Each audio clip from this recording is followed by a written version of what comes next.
Sobat sehat, apa kabar? Semoga kita selalu berada dalam keadaan sehat. Alhamdulillah saya pun juga berada dalam keadaan sehat dan baru saja menyelesaikan perjalanan ibadah umroh dengan lancar. Dan ini adalah perjalanan yang sangat berkesan bagi saya, terutama ketika usia saya yang sudah tidak muda lagi. Terkait perjalanan umroh, ada yang menarik perhatian saya. Apa itu? Yaitu oleh-oleh atau buah tangan yang selalu tersedia atau selalu disediakan oleh para jemaah yang terdiri atau tersusun atas air zam-zam, kurma, kacang Arab, kacang almond, dan kismis. Apa ya manfaatnya? Apa hanya sekedar oleh-oleh atau ada manfaat khusus? Kalau ada manfaatnya, apakah kita tidak perlu mengkonsumsinya selama kita melaksanakan ibadah? Untuk itu, ayo kita lihat lebih lanjut dalam episode ini. Jangan lupa subscribe kanal ini dan like video ini.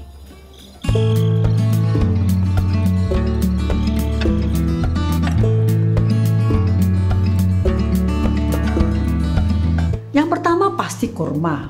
Kita semua tahu hebatnya khasiat kurma. Dan saya pernah juga membuat atau membahasnya dalam video terdahulu. Saya merasa perlu menambahkannya karena banyak informasi yang perlu saya kemukakan sekali lagi. Apa itu? Kadar gula yang tinggi, 70%. Glukosa, fruktosa, sukrosa. Lalu apa kehebatannya? Indeks glikemik yang rendah. Artinya apa? Indeks glikemik itu berkaitan erat dengan cepat lambatnya karbohidrat, dalam hal ini gula, diserap ke dalam darah. Makin rendah indeks glikemiknya, maka makin lambat penyerapan glukosa ke dalam darah. Artinya apa? Berarti kita bisa mengendalikan kadar gula darah.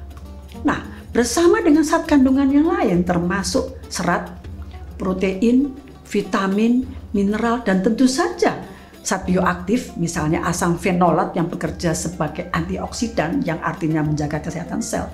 Semua bekerja bersama-sama menjaga atau mengendalikan fungsi-fungsi organ tubuh supaya bekerja secara baik. Termasuk apa? Fungsi jantung dan pembuluh darah. Tentu ini sangat diperlukan bagi para jemaah selama menunaikan ibadah. Ada satu hal yang paling penting yang perlu saya sampaikan, yaitu terkait hasil penelitian ilmiah terhadap pasien diabetes yang mengkonsumsi kurma dalam jumlah sedikit, 3 butir dalam kurun waktu tertentu. Apa hasil penelitian ini? Tidak terjadi peningkatan kadar glukosa dalam darah. Malah terjadi penurunan kadar lemak dan peningkatan kadar kolesterol yang baik. Ini kan pasti kabar baik ya, karena kalau kadar lemak itu pasti menentukan baik buruknya kondisi pasien diabetes. Tapi sekali lagi, jangan mudah terpengaruh oleh hasil penelitian ini, karena semuanya itu akhirnya terpulang kepada kondisi umum pasien. Hanya pasien diabeteslah yang mengetahui kapan dan banyak sedikitnya bisa mengkonsumsi kurma. Hati-hati sekali lagi. Selain itu, yang perlu saya sampaikan, pilihlah kurma yang berkualitas baik. Pilihan itu bisa dilakukan atau bisa diperoleh melalui toko-toko atau pusat penjualan yang mudah sekali diperoleh sekalipun dekat dengan tempat peribadatan. Jangan terpengaruh oleh harga yang murah. Yang berikutnya kacang almond, tanaman Prunus dulcis. Mahal harganya. Sudah dipakai sejak lama, sejak peradaban kuno Yunani, Tiongkok, India untuk tujuan kesehatan. Mengapa? Kandungan yang cukup kaya, termasuk asam lemak tidak jenuh tunggal.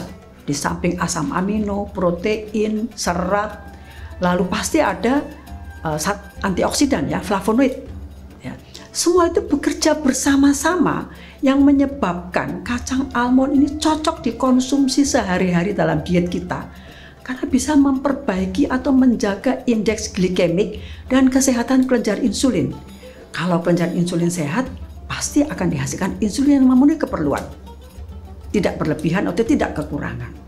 Di samping itu, konsumsi kacang almond ini bisa menjaga keseimbangan kadar gula, kadar lemak, dan mengendalikan obesitas atau kegemukan. Apa artinya itu? Kesehatan fungsi organ jantung dan pembuluh darah akan terjaga.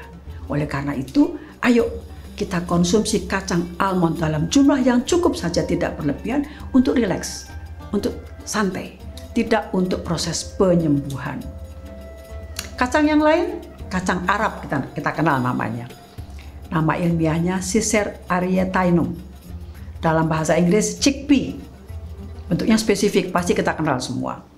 Apa yang istimewa? Sama saja kandungannya. Ya, utamanya itu kandungan mineral, kalsium dan zat besi cukup banyak jumlahnya, terutama pada selaput biji.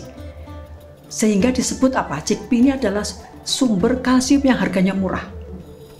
Apalagi yang istimewa dari kacang Arab, terdapatnya kandungan senyawa karotin. Kita tahu pasti bahwa karotin sangat baik untuk menjaga kesehatan mata, tulang, dan pembelahan sel. Yang paling penting diperhatikan khusus untuk chickpea ini adalah kita harus pilih kualitas yang baik. Mengapa? Kalau kacang atau chickpea ini kualitasnya baik, pasti diolah dengan proses tradisional yang sudah berlangsung bertahun-tahun lamanya. Meliputi apa? Perendaman atau soaking, perebusan, pembakaran, fermentasi. Ini semua sangat diperlukan, sekali lagi sangat diperlukan untuk membantu memperkecil ukuran dari zat-zat kandungan di dalam chickpea itu dan membuang bahan-bahan atau zat-zat yang tidak diperlukan yang berpeluang membahayakan kesehatan. Jadi pastikan sekali lagi kita mendapatkan chickpea dengan kualitas yang baik. Kismis, kita tidak terlalu familiar ya, yang sangat sering menggunakan pasti penjual kue dan roti. Dalam bahasa Inggris raisins. Tapi ketahuilah bahwa sebenarnya ini adalah buah anggur yang dikeringkan yang mempunyai kehebatan sebagai sumber gula. Ya, sekali lagi, kismis atau raisins adalah sumber gula dengan indeks glikemik yang rendah. Sehingga bisa menjadi apa? Energi booster, pendongkrak energi yang pasti diperlukan oleh para jemaah saat menunaikan ibadah. Selain itu khasiat yang lain pasti ada ya, serat, zat-zat bioaktif, polifenol dan sebagainya. Dan kombinasi kerja dari campuran atau kombinasi kerja dari kumpulan zat-zat aktif ini sangat baik untuk menjaga kesehatan tulang dan mencegah atau menghindari anemi.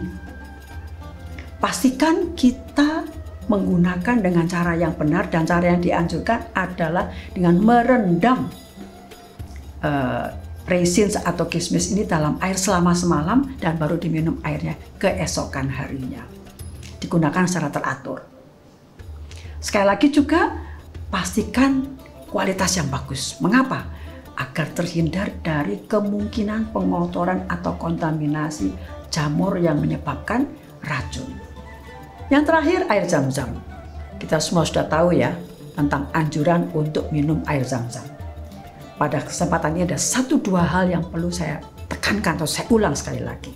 Bahwa ternyata air zam-zam ini adalah air minum yang super kualitasnya. Mengapa? Steril, bebas mikroba artinya bebas kuman dan jamur, dan bebas berbagai jenis pengotor tanpa harus diberi bahan-bahan kimia pembersih. Bau dan rasanya spesifik kita semua tahu.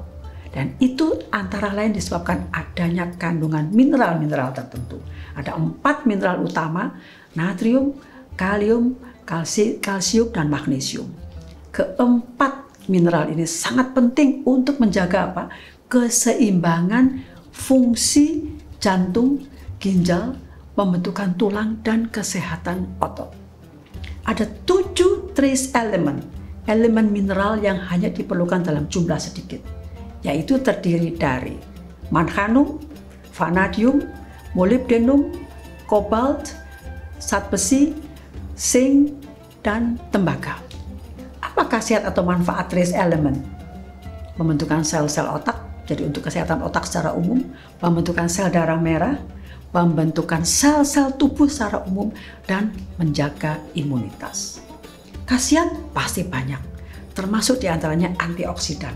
Dan ada hasil penelitian yang menunjukkan bahwa minum air zam-zam itu membantu mempercepat proses penyembuhan orang yang mengalami ketergantungan obat, misalnya morfin.